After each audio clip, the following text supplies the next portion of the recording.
The January air in Boulder had a quiet that felt unnatural, like the world was holding its breath.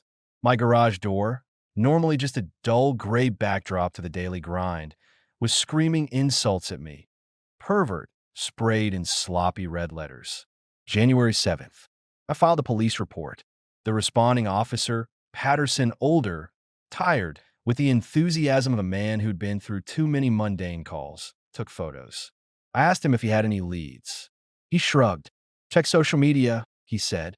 Someone probably saw it and believed it. I slept that night with a baseball bat at my side point. 3 days later, January 9th, my phone rang. It was Emma, my lawyer, crying. She'd received a Facebook post. Your dad's a creep, and everyone knows it, that I drove to Fort Collins, where Emma lived with a roommate. When I walked in, their expressions made me feel radioactive. I sat down, and the words spilled out. The land, Cassandra, the lawsuit, the houses, every legal document, every ledger, every receipt. Grandpa's deed, tax payments, Lydia's filings. I laid it all out. Emma read in silence, her fear turning into fury. She's lying about everything. Everything. You need to hit first for once, she said. Lydia's words came later. We wait for court. I couldn't argue. But Emma's words stuck, lodged somewhere between resolve and rage. January 11th brought a new threat. A number I didn't recognize sent a message. Drop the lawsuit, or everyone finds out what you really are. I forwarded it to Lydia. She texted back, perfect. Bring your phone to court. We're going to bury them. The Boulder County Courthouse smelled like floor wax and recycled air. I met Lydia outside courtroom 3C at 8:45 a.m. Her navy suit probably cost more than my truck. Her leather briefcase looked capable of stopping bullets. You ready? She asked that I wasn't. My suit from my daughter's high school graduation 3 years ago felt tight in the shoulders. Do we have enough? I asked. We have a nuclear bomb. Trust me, she said, calm, commanding that Cassandra's attorney, Keir, filed a motion to dismiss yesterday. Classic delay tactic. Judge Ramirez, known for hating such maneuvers, entered. Case number 2023 CV000847. Flint versus Whitmore Development LLC and associated parties. She began. Keir argued their claim was defective on its face. Whitmore Development held clear title through adverse possession. I watched confidence crack like cheap concrete. Lydia handed the judge a single exhibit. Preston Whitmore's internal email to Cassandra, dated February 18, 2022. The subject line read, Old Mill Road Property Risk Assessment. Cassie spoke with our title attorney. The Flint parcel is not abandoned. Owner William Flint's grandson has been paying taxes continuously since 2019. Adverse possession won't hold. If we move fast, file AP claim, get permits approved, start selling lots before anyone notices, we can force Flint to settle cheap or get buried in litigation costs. My blood ran cold. They knew from the beginning. Judge Ramirez read it. Eyebrows arched. Keir stammered. Lydia's voice was ice. This claim is frivolous. They knowingly committed fraud. The motion to dismiss was denied. Temporary restraining orders froze all sales and transfers. Cassandra's confidence crumbled into ashen uncertainty. Lydia smirked when she explained her source. A former Whitmore business partner from the Aspen deal, waiting 5 years for revenge. I'm very good at my job, she said. That night, I bought a bottle of whiskey I couldn't afford and sat on the back porch. Snow falling, phone buzzing with messages. Emma, Tyler, Marcus, even my ex-wife Jennifer, cautious pride in their texts. But Lydia's was the most important. My office tomorrow, 10 a.m. Bring coffee. We're building the kill shot. The next morning, I arrived at Lydia's office with 2 large coffees and a box of donuts. The perfect fuel for scheming legal destruction. Her conference room looked like a war room. Whiteboards full of dates, names, arrows connecting people and events, each line a potential trap. You brought donuts? She said, grabbing one. I like you more now. She outlined the plan. Phase 1, discovery. Depositions of Preston, Cassandra, the title company, contractors, someone always cracks. Phase 2, amend the complaint with RICO charges. Treble damages. Federal level. Personal assets on the line. Cars, houses, bank accounts. She was enjoying the discussion, eyes lighting up at the thought of justice exacted with precision. Point three things she needed from me. Map every visit to the property, dates, times, witnesses, list allies, neighbors, former employees, anyone harmed by the Whitmores. Public awareness, not Facebook, real news. Patricia Hughes at Channel 9 Denver would run a segment on predatory land developers that I nodded, heart racing. This was methodical, careful, relentless. Grandpa's ledgers, tax receipts, GPS-stamped photos. Everything mattered. Preston Whitmore's deposition was January 18th. A glass-walled conference room with a view of the Rockies set the stage. Preston arrived, composed, but every question Lydia asked tightened the noose. He contradicted himself repeatedly. The title company, bribery records, recorded calls, traps everywhere. 40 minutes later, Preston was humiliated, stammering, looking to Diane Kelso for rescue that never came. Name a number, Lydia said after the deposition. $10 million. Plus resignation, dissolution of Ridgeline Capital, personal financing of the home transfers, a written apology. Diane laughed, dismissing it. Lydia simply smiled. Then we see you in trial, with Channel 9 in tow. By January 23rd, escalation turned desperate. Tyler called. A man in a suit, private investigator, asking about me at his restaurant. The same day, an IRS audit notice arrived. False complaints. Harassment. Forwarded to Lydia. Textbook desperation from people cornered by their own greed. January 25th. Ridgeline Heights sales contracts leaked. 96 families panicked. Sarah Chun called, tears breaking through. Her life savings on the line. I promised her safety. If we win, you keep your home. January 30th, Channel 9 filmed the interview at my house. Patricia Hughes led it with empathy and precision. Grandpa's ledgers, tax receipts, Preston's email, county permit records, all presented. Airing February 2nd, the story went viral. Millions watched. February 4th, home break-in. A sheet of paper, 5 words, drop it or lose everything. Apex Investigations, Thomas Brennan. PI harassment confirmed. Torres reported, but proving it without video was difficult. February 6th, title company flipped. Bribery confirmed. Records, emails, phone calls, all evidence. Settlement conference requests denied. Stay safe, stay quiet, and watch everything burn, Lydia said. February 9th, trial day. Courtroom 3C packed with families from Ridgeline Heights. Cassandra and Preston, flanked by attorneys, try to look composed. Judge Ramirez called the court to order. Lydia's opening statement thundered across the room. This is a case about theft. Not in dark alleys, but in boardrooms. Your grandfather's land, your receipts, your property rights. They tried to steal it all. For 3 hours, witness after witness confirmed harassment, bribery, fraud. Preston contradicted himself multiple times. Cassandra invoked the fifth. Judge Ramirez promised a ruling within 24 hours. The homeowners erupted in applause when I reassured them. You keep your homes. The Whitmores committed fraud, not you. Outside, Patricia Hughes caught me on camera. I looked at the Rockies in the distance. Snow-covered peaks, eternal. Grandpa will be proud. The days after the deposition felt like walking on a wire stretched over an abyss. Every sound in the house startled me. The creak of floorboards, the wind rattling the windows, the distant hum of traffic. I couldn't relax. Not really. Not when Apex Investigations had already been at Tyler's workplace. And Preston Whitmore's name felt like a shadow over every step I took. That Tyler's phone buzzed constantly. My son's breathing had become ragged, almost like he was holding his life in check with every inhale. Dad, my manager asked if I'd ever been violent. If there were incidents. He's worried I might be unreliable, Tyler said over the phone, voice tight that I swallowed hard. Tyler, don't talk to him again. If Brennan comes back, tell him to contact my attorney. I'll handle this. You're safe. After we hung up, I called Lydia. She didn't answer immediately. I left a message that probably sounded unhinged. When she called back at 8 p.m., her voice was ice. They hired a private investigator to dig dirt. It's intimidation. He's trying to get your son fired. That's witness tampering, Dakota. Felony. I forwarded her a photo of the PI's business card. Thomas Brennan, Apex Investigations. Emergency motion tomorrow, she said. But the hits are coming faster now. Be ready. 2 days later, January 23rd, another attack arrived in my inbox, a notice from the IRS. They claimed irregularities in my tax returns from the past 3 years. I laughed bitterly. W-2 employee, simple returns. Nothing complicated. Pure harassment.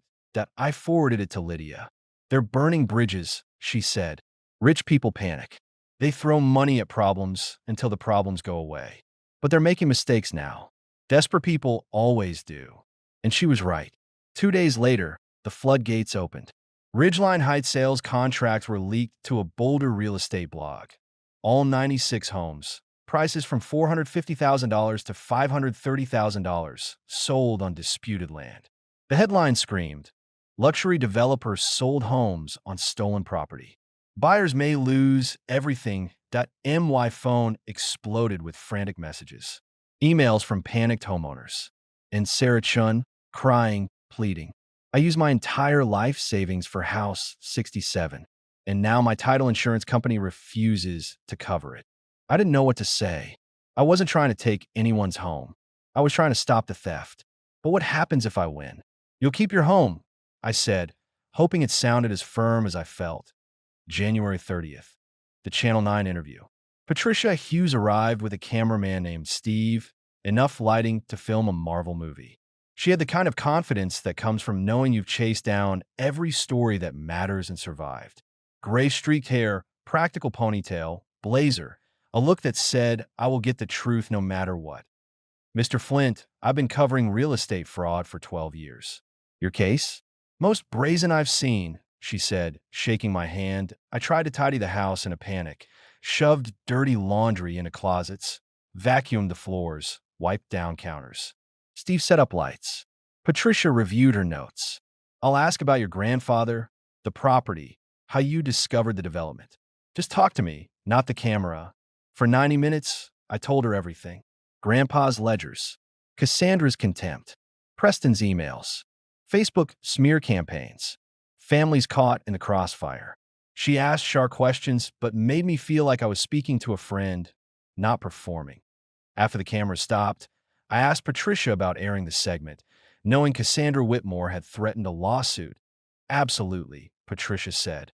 Threats mean I'm on to something. February 2nd, 6 p.m. I watched the segment alone, nervous.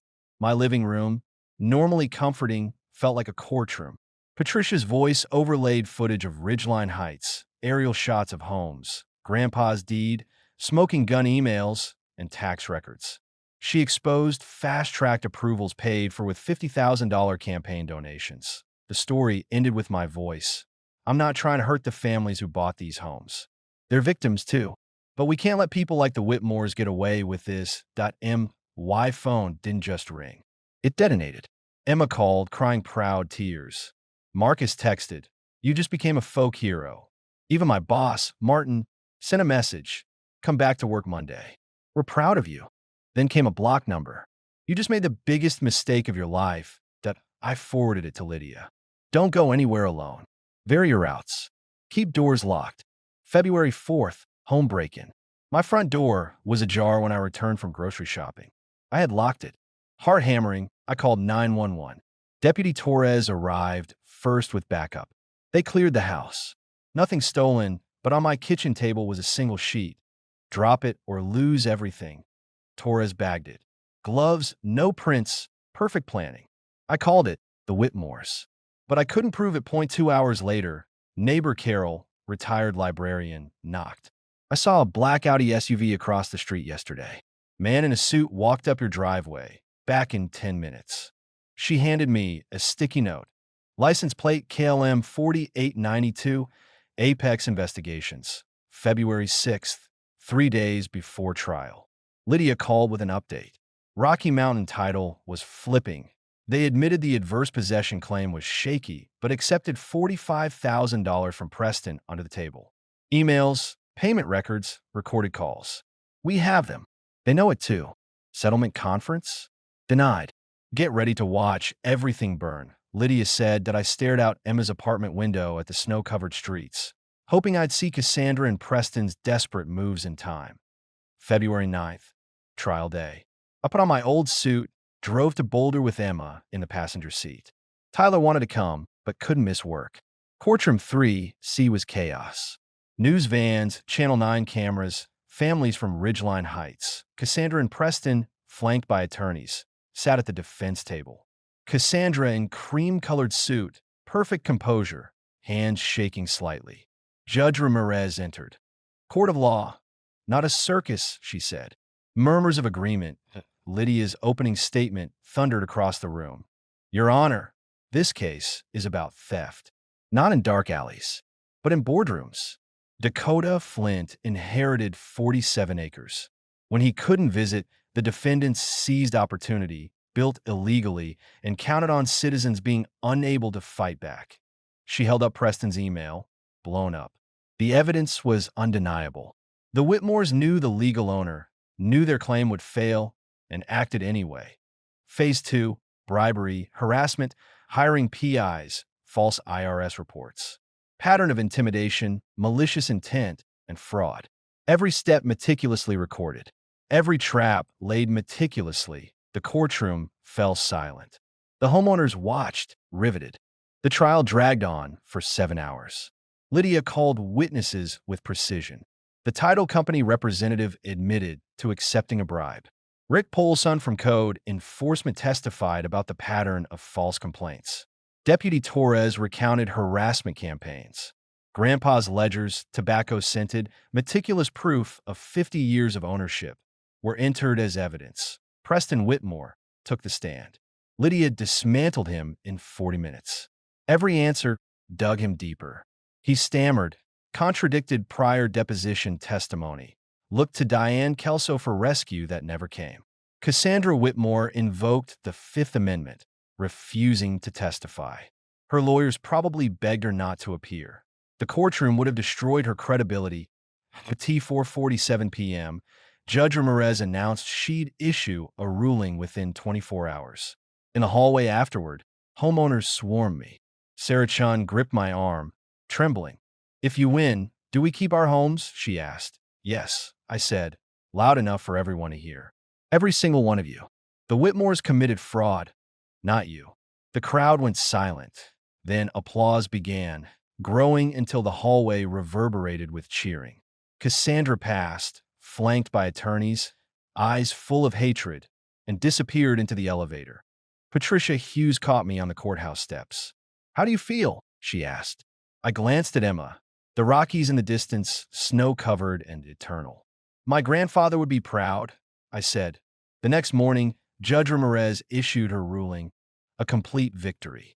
The Whitmores engaged in a calculated, systematic scheme to defraud Dakota Flint via false adverse possession claims, bribery, and misrepresentation. The order, full title to all 47 acres, including the 96 homes, $4.2 million in damages for trespass, emotional distress, and loss of use. Legal fees paid, $73,000 to Lydia. Referral to the U.S. Attorney for Criminal Prosecution. Cassandra and Preston were finished. Ridgeline Capital dissolved in a week. Personal assets, Range Rover, Aspen Vacation Home, jewelry collection, auctioned to pay creditors. Preston indicted on 6 federal fraud charges. Cassandra took a plea deal, 3 years probation, $500,000 restitution, and a lifetime ban from Colorado real estate development. The title company lost its license.